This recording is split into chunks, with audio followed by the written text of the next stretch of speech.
This episode of Nintendo Expansion Pass is brought to you by, well, you.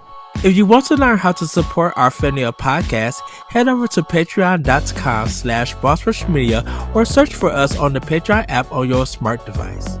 Thanks for helping us build something better.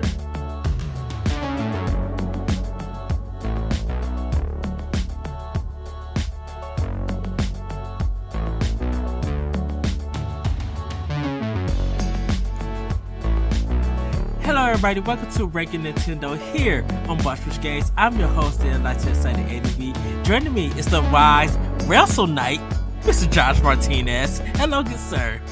Hello, I'm loving the nickname, Ed. Yes. I know you've been posting some clips, I think from past WrestleManias or I something.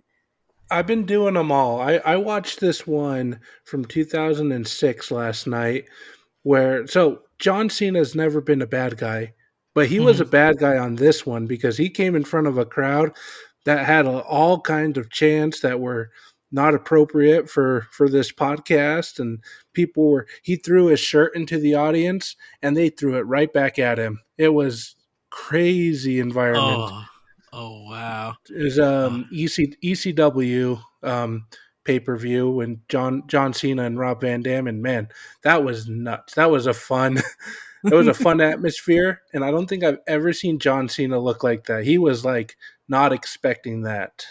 Oh, it's so funny. There's a podcast called um Keep It, and they was talking about last week they was talking about wrestlers who became actors.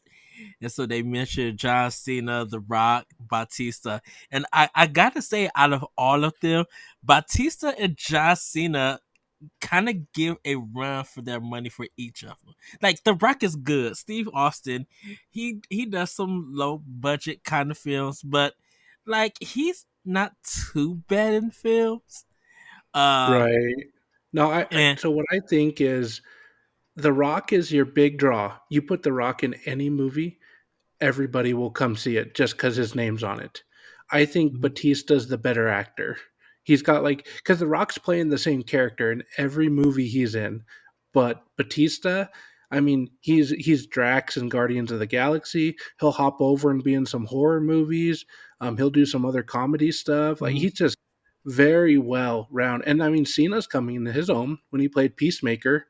Like that Yeah. was a unique role for him. But yeah, it's an interesting discussion because I was talking to my wife the difference between a movie star and an actor, and I think Yeah. The Rock is a movie star. He'll bring you in the money, but he's kind of playing the same role every time. Tom Hanks, that's an actor. He can do all kinds of role. Forrest Gump, uh, the kid in Big, he can do it all. Anyway, we're Well, not rating wrestlers turned actors. we are ranking Mario Kart. This is part 3 of the ranking Nintendo series for Mario Kart. And this episode, we're going to be talking about Mario Kart DS and Mario Kart Wii. And let's get into some history for each game. If you want to be a Patreon producer, head on over to patreon.com/bossrushmedia and find out which tier is right for you. Our Patreon producers at the $5 tier or higher for this month are Adriel Munger, Austin Campbell, Celeste Roberts, Christian S., Sana Dierig, Francisco Santillan, and Rebecca Jewell. Thank you for your continued support. So, Mario Kart DS is the 5th game in the series. It was the first to use the now defunct Nintendo Wi-Fi connector. It got a Metacritic of 91. It was developed by Nintendo EAD Group Number 1. It released in North America on November 14th, 2005, Australia on November 17th, Europe on November 25th, and Japan on December 8th. It contained 12 characters: Mario, Luigi, Peach, Toad, Yoshi, Donkey Kong, Wario, Bowser, and the special characters were Daisy, Dry Bones, Waluigi, and Rob the Robot. It is the third best-selling game for the Nintendo DS with 23.6 million. The Grand Prix contains 8 cups, mushroom, flower, star, special, shell, banana, leaf, and lighting. Now, Mario Kart Wii is the sixth game in the series. It was developed by Nintendo EAD, and the online also used the Wi-Fi connector until May 2014. Each game contained the Wii wheel accessory where players can place their remotes in and drive wirelessly. It supported the remote and nunchuck combo, classic controller, and GameCube controller. The game has 24 characters: Mario, Luigi, Peach, Toad, Donkey Kong, Bowser, Rosalina, Dry Bones, King Boo, Diddy Kong, Yoshi, Koopa Trooper, Bowser Jr., Toadette, Wario, Waluigi, Baby Peach, Birdo, Baby Daisy, Baby Mario, Baby Luigi, Funky Kong, and Dry Bowser. Bikes and carts are now vehicles that you were able to choose from. It still had the same 8 cuts like the Nintendo DS, um, but um, half of the tracks were brand new and half of the tracks were from past Mario games. And this sold 37.38 million copies as of March 2021. So that is the history for Mario Kart DS and the Mario Kart Wii. And I gotta say, I was watching some footage of both games. They stopped the coin collecting in both games. Right. Yeah. Yeah, I did notice that too. And I mean, and what's interesting is they stop it, but it comes back. Like we'll talk about in the next episode, but it Yes. came back. So they clearly didn't like not having it, but I think I was okay without the I'm not a big fan of the coins. I know it gives you a slight Mhm. edge, but I didn't care that it wasn't I in this generation. I never found the need for it. I mean, I always got 10 coins and I lost it. It was just like, is this trying to balance my speed? Like, and I can never tell the difference. I was just like, I visualized collecting coins in Mario Kart like I would collect coins in a platformer from the Mario series, and Right. like, I and think go ahead. sorry, Ed, go ahead. Oh, I was just gonna say, and it felt like it didn't serve no purpose. But go ahead, Josh. I was gonna say I think it serves a slight purpose, Hmm. but it's like such a small thing that it's like not worth it, because I think if you have 10 coins, like let's think of it in terms of like speed. Let's say you I think you can top out, like let's say you top out at like 50 miles per hour. I Hmm. think if you have 10 coins it might up you to 52 miles per hour. Like it's a very small thing that would come in to play if you and another racer were like neck and neck, and if you had more coins you're going to slightly edge them out. But it was such a small thing that I don't feel like it. I mean, I'm always disappointed when I get hit that block and I get a coin, because I'm like, great. Now I can go a fraction of a mile per hour faster. It doesn't do me any good. So I I, I was fine with them not being in this gen. Yes. So, with the DS version, you were able to see the map at the bottom and race the cart at the top. Also, you were able to do local play, with the DS with one cart, and like everybody, if they had the game, they could hop on. But you all had to be connecting and stuff, and you were a ghost. You couldn't change your character or anything. You were just like unknown, who were able to race. But if you wanted like to have the characters and the tracks and stuff like there, you had to have your own cart. I remember because I had the Wi-Fi connector because I wanted to do Pokemon, and I remember putting that Wi-Fi connector in my desktop computer with a tower and everything, and playing Pokemon Wi-Fi with it. But I didn't do it with the Mario Kart. Now I will say this because I went to a gamer meetup, my first gamer meetup, and I met some people there. Like we was all strangers and stuff. But some people knew each other and everything. But I did meet some people, and we started out playing. As being friends, we started playing Mario Kart DS. And out of them, like two of them are still my, like three of them are still my friends and stuff. But I was so cool. I was enamored by my one friend because he was a hardcore Mario Kart gamer. Like he knew everything. And of course I was losing, but I was having so much fun. It's playing Mario Kart locally around people changes the atmosphere to being fun. It's competitive but yet fun and everything. Right.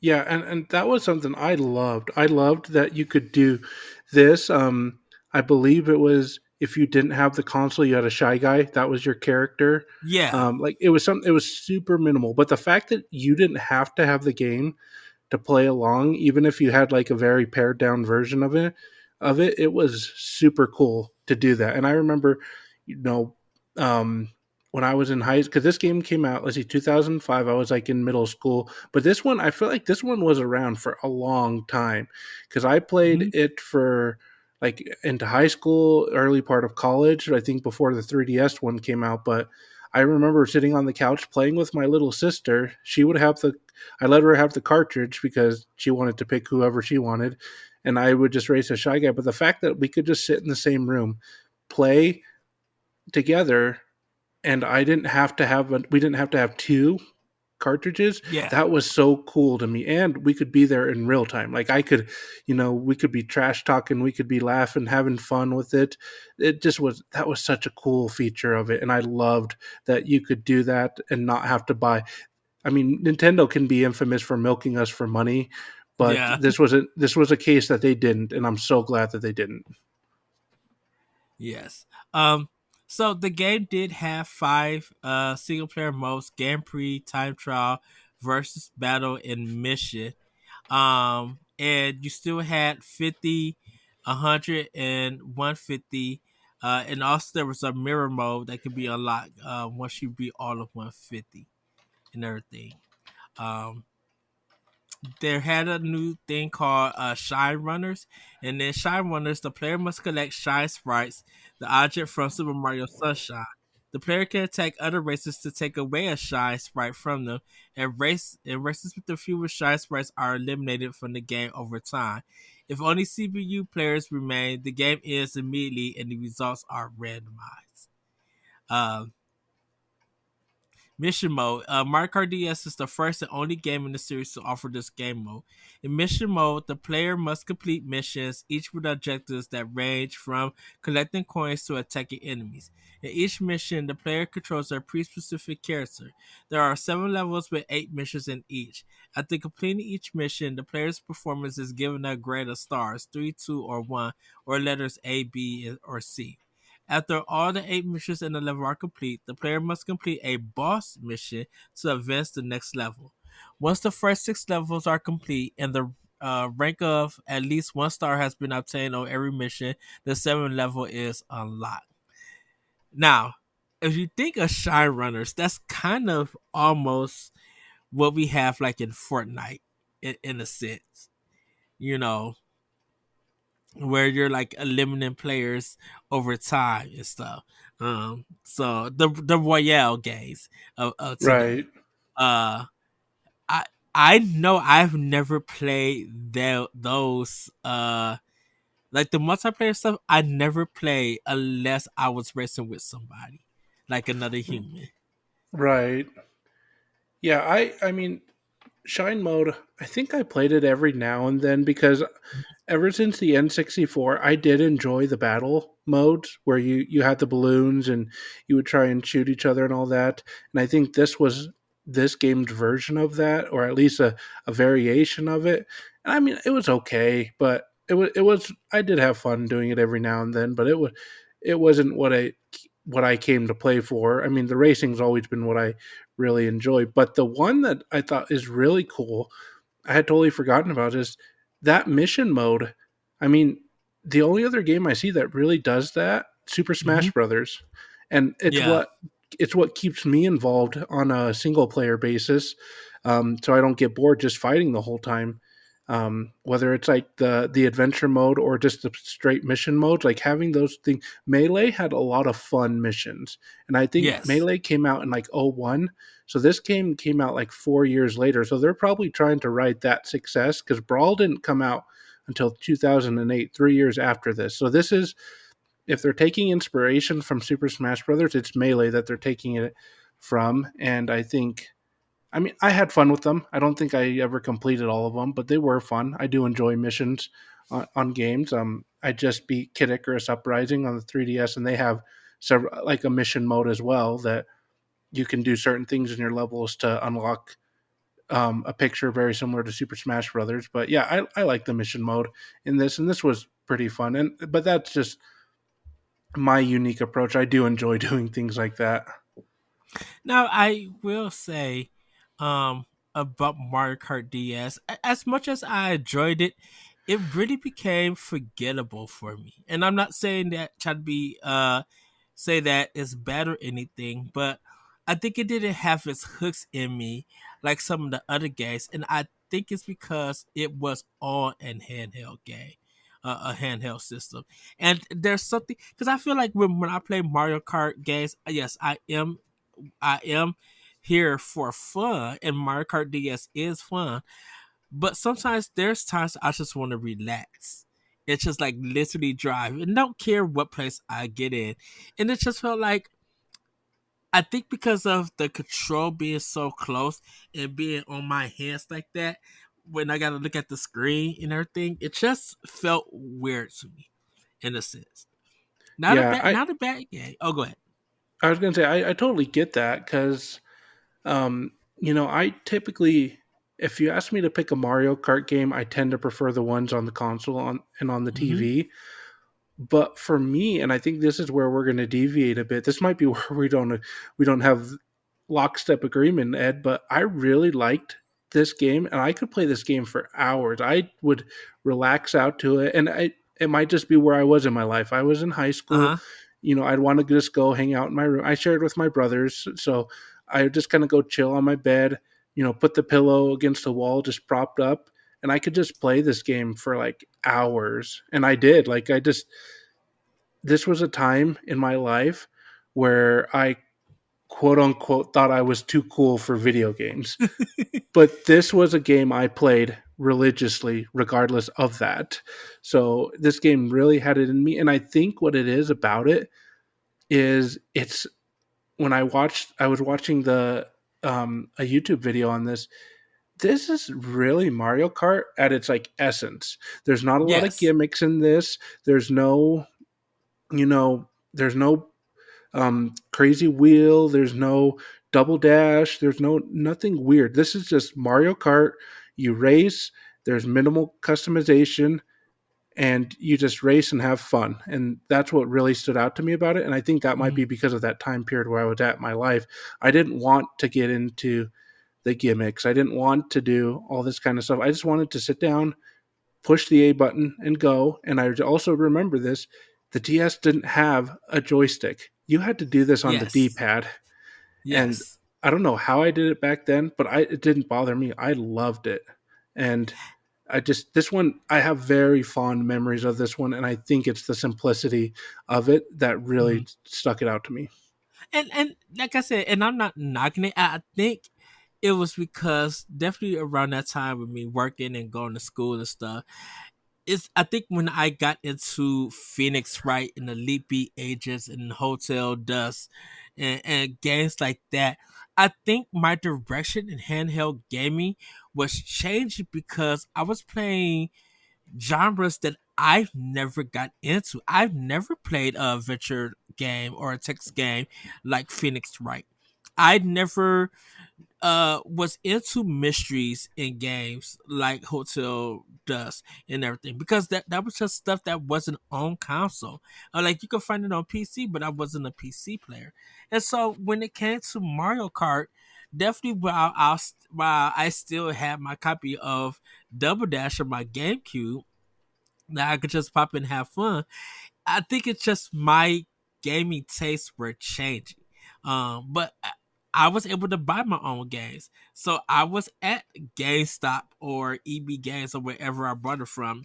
I think at that time I was doing Target. buying games Okay. at Target and stuff. Because I did it at Target, and then I had ended up switching to Best Buy, and then I just started going to different places and everything, where I could find it. So I do remember buying that game and everything, uh, and playing it for here and there. But I think it was just other games that interests me, whether it was box art or it was something that was like not so much as a Castlevania, but something that looked it kind of strange, but yet maybe fun. I was picking up. I was getting the oddity games and stuff right Gotcha. there. No, and I think for me, when I look at this game, I don't. We didn't get it at launch. I think I got it in 06, 07, right around that time. I was in. I had started high school. I was playing high school football, so when I'd come home, I wouldn't want to like wave the Wii remote around. I didn't want to do any of that. I just wanted to, lounge, Mhm. kick up my feet on my bed, and just play something where I didn't have to be swinging the remote. I didn't want to have to be, doing all that stuff because I had to spend 3 hours at football practice. So this was just kind of that game that just fit right into that spot for me that I could just, get in bed, lay there for a couple hours before I had to go to bed and just, race. And so I find this interesting too, Ed, that this game seems to really how much we like it depends on where we were at in life. And Mhm. that's just a very and I think that's how a lot of games are, but I feel like the handheld games in particular, any handheld game, it's where you're at in life. And for me, I think this was the right game at the right time.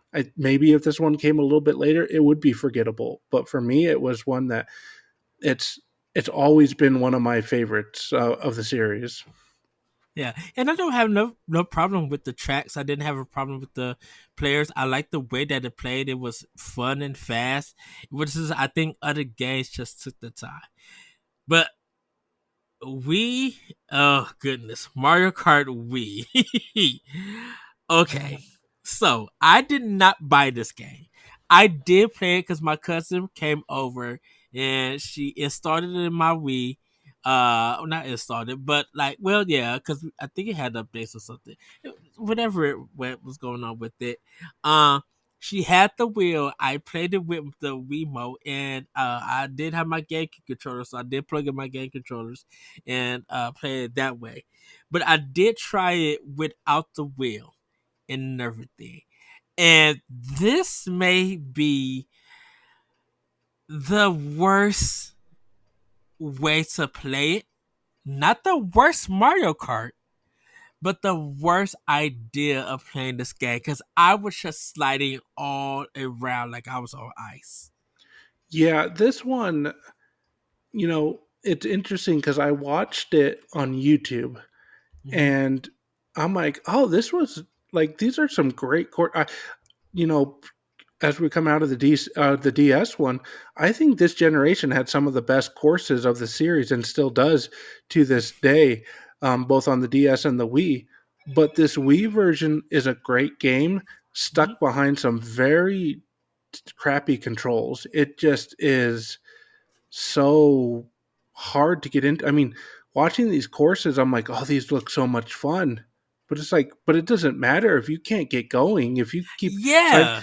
it's the problem that Super Mario Kart had. It's the problem that a Super Circuit on the Game Boy Advance had. It's just if you can't control, you can't do well. I mean, and I don't expect something easy, but if it's too much of a challenge, then why in the world am I going to want to play this game? And that wheel was hard, and the Wii did not do a good job at creating games that you could play without like waving the remote around or whatever it Hmm. is, like a traditional controller. That was its downfall. It had some good games, but it could not do standard. I mean, Brawl was okay, but you had to turn the remote on its side and play the controller, which was awkward. I think that's how you had to do it on this one.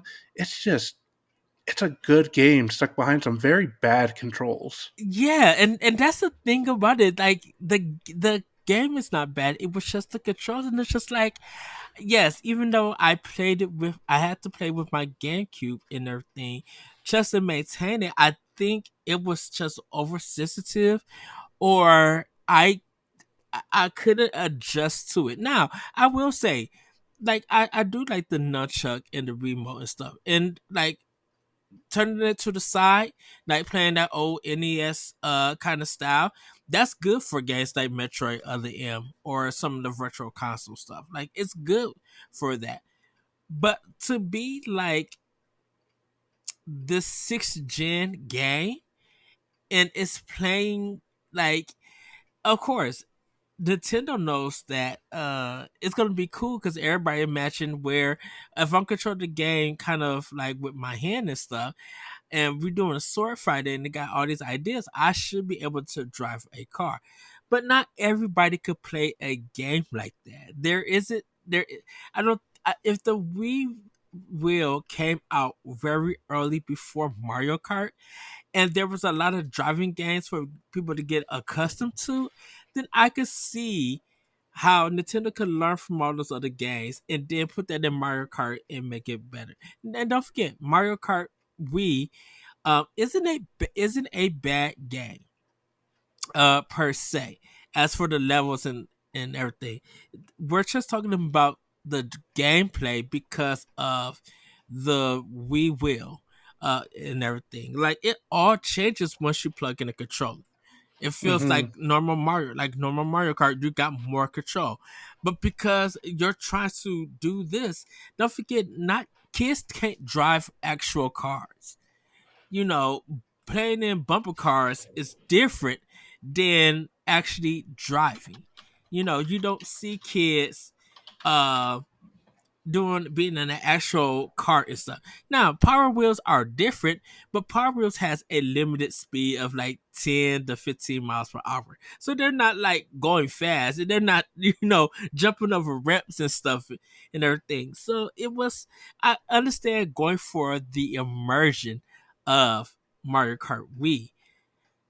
But man, that Wii Wheel, that gameplay was a mess. Yeah, I mean, and again, where I was at in my life, I was actually learning to drive at this point, like real life driving. So combining this game with like actually learning how to drive, I'm like, well, this is what they're telling me to do in driver's ed, but it doesn't work on here. I'm like, nope, too hard. And like I said, at this time, I was in my too cool for video games phase. So I was like, no, I'm not going to play. That just wants me to do too much. The Wii was like the worst console for me to be at this time because I loved the GameCube. Hmm. And if they continued on that traditional model, I think I would have stayed with video games through high school. But the Wii just took me out of it. And I look back and there's some great titles, but just this game was, yeah, it was a great game, but just man, and I mean, so many of these courses have appeared on Mario Kart 7, Mario Kart 8, and they are a Yeah. blast to play. I mean, some one of my favorite Wario's Gold Mine is a blast, but I can't imagine trying to do that with a wheel. My wife is a crazy person and loves to do the wheel. She's And really good at it. and that's the thing. Is some people have mastered the game because of the wheel, and I'm just like, I'm sorry. I, yeah, just I don't know. It was one of those ones that just is. I don't know. I keep saying this, and I wanted to like this, and I think just watching it, I was like, this is a fun game. But then I got to yeah. remind myself, no, that's not. That's you're doing revisionist history. It's not that fun because of how you had to control that. I'm like watching it, it's fun, and I did enjoy watching this when my brothers or my mom would play it. But when I had to play it, I'm like, nope, nope. I'd rather watch, and that's what. It's unfortunate because the Wii was that on so many other games. Skyward Sword's an example of that. I think it worked for Mario Galaxy, the controls, but Mario Kart, Skyward Sword, I'm blanking on others, but there's just it was accessible while also being very inaccessible at the same time, if that makes Met- sense.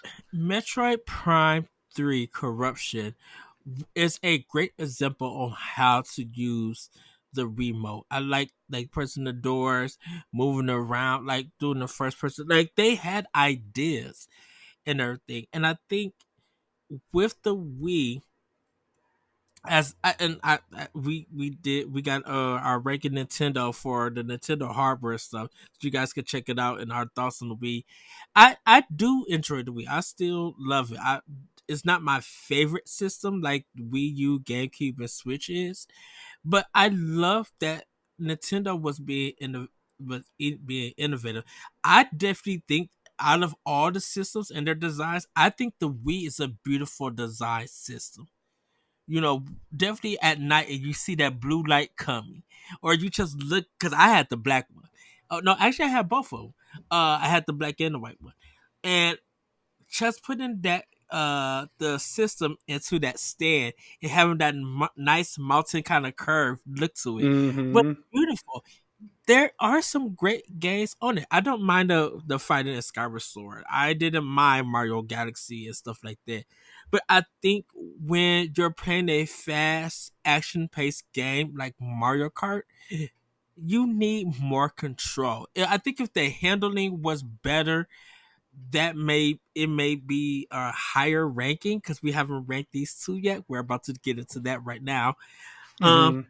but I just felt like they I just felt like this game still I would say this. I'm glad they did offer the other control mechanics to play this game instead of just having the remote and the wheel, you know, Right. and everything. So, any last words before we get into this ranking? Yeah, like I mentioned, Ed, I think this game and the last one really they had some fantastic courses. I mean, Yes. a lot of the I look at all the going back to the DS one, you've got Waluigi's Pinball. That's a fantastic one.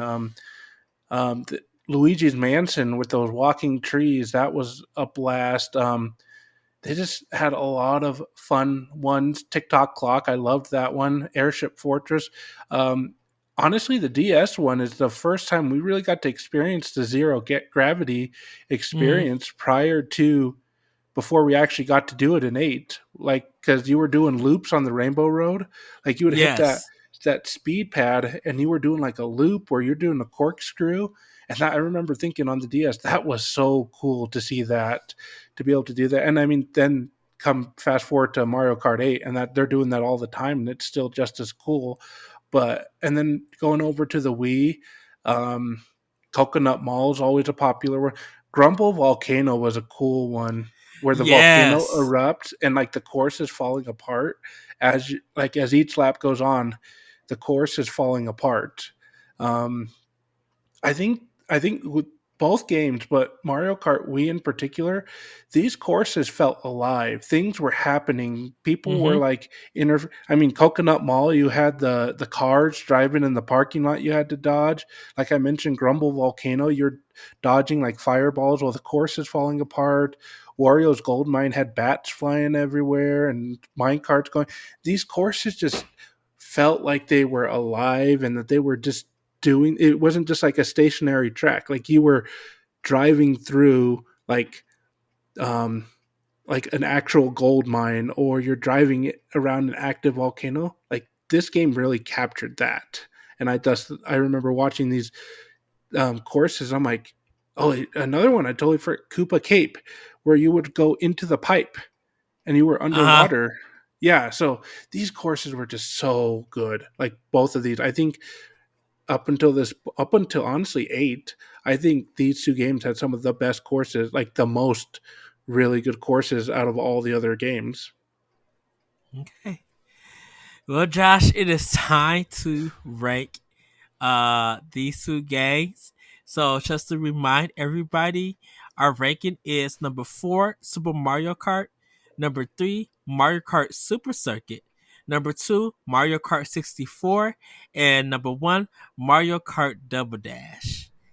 All right. So, where do we want to put Mario Kart DS? This I is I'm going to I'm going to say Mario Kart DS is probably number 3. So it's right underneath Mario Kart 64, but ahead of Mario Kart Super Circuit. I will say I had a fun time with Mario Kart DS. So I will put it there. I don't think it's better than Mario Kart 64, but I think it is better than Super Circuit. See, Ed, I knew this was going to be the episode where we were going to have to figure out the rankings a little bit because Mm-hmm. I want to put this one at number one. I really, I really like this game, and it was tough because like I said in the last episode, mm-hmm. I forgot how much I liked Double Dash because coming into this series, I knew Mario Kart DS was up at the top or very close to the top for me. And like part of me wants to put it one, and another part of me wants to put it at two, like above Mario Kart 64. So Just you know what? I would agree with two. I would go with two. That's I'm good with two because as I was trying to think about Mario Kart 64, I had a blast with that game, but it does not graphically, gameplay wise, there's a lot that doesn't hold up about it. And so I kind of wonder how much my nostalgia is bumping that game for me. Not that it's a bad game, but I'm like, when I ask myself, is it better than Mario Kart DS? My answer is always no, because I think my nostalgia is bumping it up, although mm-hmm. I still enjoy it. But Mario Kart DS, if you were to ask me next week, I would probably say that's my favorite game in the series. That one kind of fluctuates around my top three, but man, I love that game. I love the DS. I would love to see it ported somewhere because I would just that would take me back more than Mario Kart 64, I think. Okay. Now Mario Kart Wii. Where do we want to put it at? I Uh, let's hear where you got to put it. I I'm thinking I'm putting it at 6. I'm sorry. Okay. As great as those as the levels are, that controller ruins it. That that we will ruins it ruins the fun and the flow of it. And I understand they want you to stick with it and be better, but you try doing that on 150, like yes, you want to play it the way that it was intended to play. Yes, you could use the controllers, but still, I'm like, it I don't want to have an accessory that came with a game that I want to enjoy for the game, but I don't want to use the accessory for.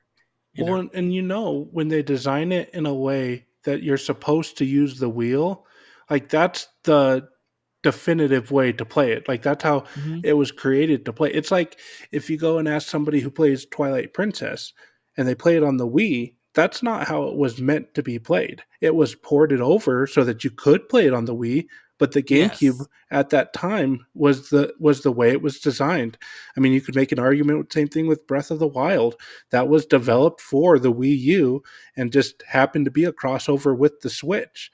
I think when you look at Mario Kart Wii, the wheel was how they wanted you to play that game. Anything else is not the right way to play it, quote Yeah. unquote. I mean, there's not a wrong way to play it, but the designers were saying, well, yeah, you can play it that way, but we really would like you to use this wheel. And I think that's what is just hard because so many people couldn't do the wheel. And it's like you Yeah. could have the best game in the world. You could have a Xenoblade Chronicles 3, but if nobody knows how to control anything on that, it's not a good game.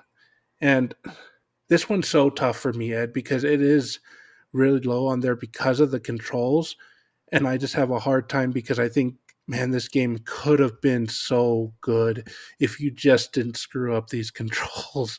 And again, there's some who like it. Like my wife is a big fan of the wheel, and there is a very strong group of that. Mm-hmm. I put it under Super Mario Kart is because of the gameplay. The gameplay, as much as I love the levels, I think because of Mario Kart 8 Deluxe having and some in the Mario Kart arcade also having kind of better design levels, in my opinion. I feel like if that certainly ruins the gameplay for me, to me that kind of in a way ruins the game, because I can't enjoy a game if I can't play it. If I can't play it, the not saying the way that it was intended to, but if I can't have that Nintendo quality in gameplay that Nintendo is known for, I I just can't give it anything higher than that. Yeah, and I agree with that, and I'm okay keeping it there at number 6. My only thing where if it were my if it were just me, I Mm-hmm. might bump it up above Super Mario Kart just because of the fact that I struggled with those controls on Super Mario Kart, and I thought the courses looked ugly. But I think Mario Kart Wii was one that at least it looked good. It just I couldn't control it as well. But I'm okay putting it down there at 6 because it was like it could be the Mona Lisa, but Mm-hmm. if you can't see it or you can't play it, what does it matter how good it is? It's just locked behind it. And I guarantee I was talking to my wife about this game earlier today, and she's like, "Yeah, that's my favorite Mario Kart." And I think it was that if you could figure out the controls. I Uh-huh. couldn't. So it's if it's not 6, it's definitely like 5. It's like it's right down there at the bottom, and that's where it should be because of how how awful those controls were. Yes. Well, everybody, so our ranking now is that Mario Kart Double Dash is number 1, Mario Kart DS is number 2, Mario Kart 64 is 3, Mario Kart 4 Super Circuit is number 4, Super Mario Kart is 5, and Mario Kart Wii is 6. So we have 2 more games. Our part 4 will be our last one. We'll touch a little bit about the arcades, but they're not part of the ranking.